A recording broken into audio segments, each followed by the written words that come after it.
লেখা যে দুখ নাই চিত্ত বুদ্ধি মনোমূত নিবেদিল যাৰ শীঘ্ৰে পাই মুহুক বিলম্ব নাহি তাৰ হেৰা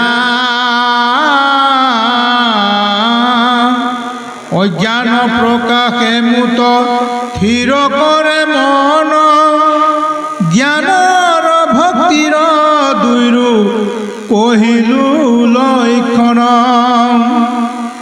যদি তাত তুমি হেন বুলা মহাবল ইন্দ্রিয়র মধ্য মন অতি যে চঞ্চল যত্ন করিলেও মন বিষয়ক যাই মন জিনিবার কহু উত্তম উপায় সর্বদা পুরুষে বিষয়কনে মনে কৃষ্ণ কোনো আঁকিবা মন মুহুর চিন্তনে কৃষ্ণ হেৰা মোৰ স্মৰণে মন কৰিব ভাষ এনেকুৱা অভ্যাস থাকি মোৰ নাখ এৰা যত্ন অভ্যাসত থাকি কৰিনো আৰে মোৰ প্ৰীতি অৰ্থে তেবে কৰ্ম মাত্ৰ কৰে কৃষ্ণ কৃষ্ণ কৃপালু বাপাই সমস্ত শ্ৰীমদ ভাগৱত গীতাৰ ভক্তিযোগ অধ্যায়ৰ প্ৰায় ৭-৮টামান শ্লোকে এতিয়া পাঠ আৰু ব্যাখ্যা হ'ল যথেষ্ট আছেই যদিও খুব চমুকৈ বৰ্ণনাবিলাক কৰা হৈছে বিশ্লেষণবিলাক ইয়াতে কৃষ্ণই যি অন্যান্য শৰণৰ কথা কৈ আছিল আনক নভজি হৈ অন্যান্য শৰণ কায় বাক্য মনে ভজে মোহুৰ চৰণ মুত অৰ্পি কৰ্ম কৰে নজানয় আন ঘূৰ ৰূপ সংসাৰত মই কৰোঁ ত্ৰাণ যিজনে মোকে কেৱল নিশ্চিত কৰি সমস্ত কৰ্ম মোক অৰ্পণ কৰি ধন টকা পইচা ঐশ্বৰ্য বিভূতি পুত্ৰ পৰিবাৰ মান সন্মান প্ৰতিষ্ঠা যিমান যি পাইছে সমস্তখিনি মোৰ চৰণত অৰ্পণ কৰি মোৰ চৰণত মনোনিৱেশ কৰি যদি সেই ব্যক্তিজনে যদি কৰ্ম কৰে সেই কৰ্মৰ যোগেদি তেওঁ গতি পাব পাৰে মোৰ চৰণলৈ আহিব পাৰে আৰু এই অন্যান্য শৰণটো হৈছে এনেকুৱা শৰণৰ লক্ষণ হৈছে ৬টা অনুকূলস্য সংকল্প প্ৰতিকূলে বিবৰ্জনম ৰক্ষোতিতি বিশ্বাসো গুপতত্ব বৰ্ণম তথা আত্মনিক্ষেপ কাৰ্পুণ্য সৰাবিধা শৰণাগতি ভগৱন্তৰ ওচৰত আমি কেনেকৈ শৰণ ল'ব লাগিব অনুকূলস্য সংকল্প প্ৰতিকূলে বিবৰ্জনম তাৰমানে অনুকূল আৰু প্ৰতিকূল অৱস্থাটো সেই পৰমাত্মা ভগৱানৰ চৰণ কমল আমি এৰিব নালাগে বাপাই সমস্ত কেতিয়াবা আমাৰ জীৱনলৈ দুখ আহিব পাৰে কেতিয়াবা জীৱনলৈ আমাৰ সুখ আহিব পাৰে সেইটো প্ৰকৃতিৰ নিয়মে হয় কেতিয়াবা ঠাণ্ডাও আহিব কেতিয়াবা গৰমো আহিব সেই অনুকূল প্ৰতিকূল অৱস্থাটো একমাত্ৰ ভগৱন্তৰ চৰণত আশ্ৰিত হৈ থাকিব লাগিব আপুনি আৰু ভগৱন্তৰ চৰণ কমলত সুদৃঢ় বিশ্বাসটো আমাৰ থাকিব লাগিব সুদৃঢ় বিশ্বাস। সেইকাৰণে শৰণৰ লক্ষণ হৈছে 6 প্ৰকাৰ। আৰু ভগৱন্তই মোক ৰক্ষা কৰিব বুলি এই সুদৃঢ় বিশ্বাসটো থাকিব লাগে। ভগৱন্তৰ বাহিৰে মোক আৰু ৰক্ষা কৰোঁতা নাই। ৰাখে হৰি মাৰে কোন আৰু মাৰে হৰি ৰাখে কোন। এই যিটো সুদৃঢ়ভাৱে আমি 6টা লক্ষণ লৈ যদি আমি ঈশ্বৰক ভগৱতী কৰোঁ, সেইটোকে অন্যান্য শৰণ বুলি কোৱা হৈছে। আৰু সেইকাৰণে আমি ধন টকা পইচা পুত্ৰ পৰিবাৰ যিমান যি আছে সকলো ঈশ্বৰৰ বুলি ভাৱনা আহিব লাগিব। মোৰ বুলি ভাবি থাকিলে বোলে মোৰ ধন, মোৰ মাটি, মোৰ বাৰী, মোৰ টাকা, আমাৰ বাগানীয়া ভাষাত কৈছে আদিবাসী, বোলে মোৰ ধন, মোৰ টাকা, মোৰ মাটি, মোৰ বাৰী, অকল মোৰ। ভগৱানৰ ভাবে এই মানুহটাতো অকল মৰকে আছে, ইয়াকে বোলে জলদি কৰে মৰাই দিয়াটাই ভাল। তাক 70 বছৰ আৰু 80 বছৰতে ঔহাৰি মাৰি পেলায়। সেইকাৰণে আমি যতেক সুকৃতি মানে কৃষ্ণতো অৰ্বিব, যিমান যি পাইছে। মান সন্মানটো আহিব, সেইটোও আহিব পাৰে। কেতিয়াবা মান আহিছে, কেতিয়াবা সন্মান আহিছে, কেতিয়াবা অপমান আহিছে। অপমানতো আপোনাৰ সমভাৱ আহিব লাগিব। এতিয়া বহুতক আমি সন্মান কৰিলেতো আমাক খুব ভাল পাই থাকোঁ। কেতিয়াবা যদি ক'ৰবাত কাটচিত যদি কোনোবা এজন অপমান কৰি দিয়ে, তাৰ আমি শত্ৰু হৈ যায়, নহয় জানো? তাক আৰু দেখিব নোৱাৰা হৈ যায়। সেই ভাৱনাটো আমাৰ হ'ব নালাগে নিয়মতে। এতিয়া আপুনি মইতো ভকত বুলি ভাবিয়ে আছোঁ নিজে, কিন্তু আমি আচলতে ভকত হ'বলৈ চেষ্টাহে কৰি আছোঁ। বাপ সমষ্টি ভকত হোৱা যিবিলাক গুণ আছে, সেই গুণবিলাক আমাৰ হৃদয়ত এতিয়ালৈকে কৃষ্ণ ভাৱনাপন্ন হ'ব পৰা আমি নাই।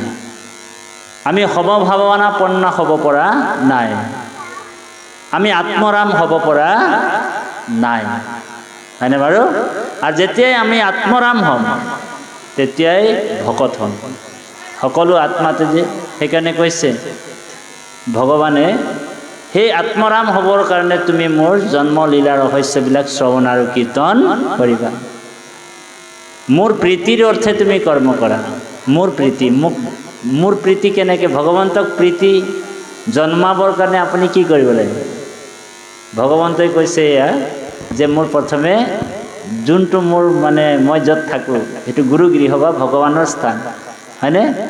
সেই গুৰুগৃহটোক ধুনীয়াকৈ ৰাতিপুৱা আপুনি মই যে আইসকলে যে ধুনীয়াকৈ মুচি কাচি ভগৱন্তৰ চৰণত ভক্তি প্ৰদীপ এভাগি জ্বলাওঁ। কিহৰ কাৰণে জ্বলাওঁ? তাৰমানে সেই ভক্তি প্ৰদীপৰ যোগেদি আমাৰ অজ্ঞানতাবিলাক, অবিদ্যাবিলাক নাশ হ'বৰ কাৰণে আপুনি মই সেই ভক্তি প্ৰদীপ ভাগ জ্বলাব লাগিব। সেইকাৰণে এই যে কাকুতি ঘোষা এভাগ আছে নহয়, সকলোৱে গাওকচোন, গাওক বাৰু। কিমতে ভকতি তোমাত হাৰি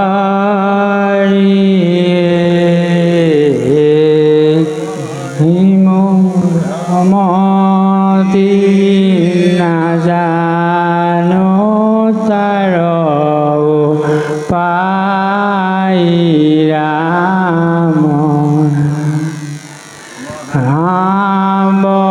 বলবন্ত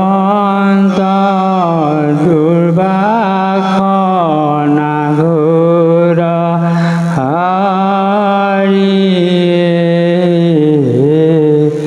আমাৰ মন কতে জিয়া দূৰ না যায় ৰামৰা। তোমাৰ মায়াই মন মোহি আছে হৰি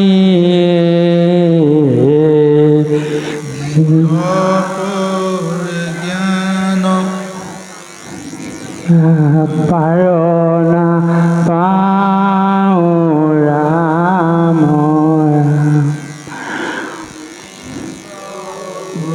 সিপাৰ খেৰ সাগৰ হৰি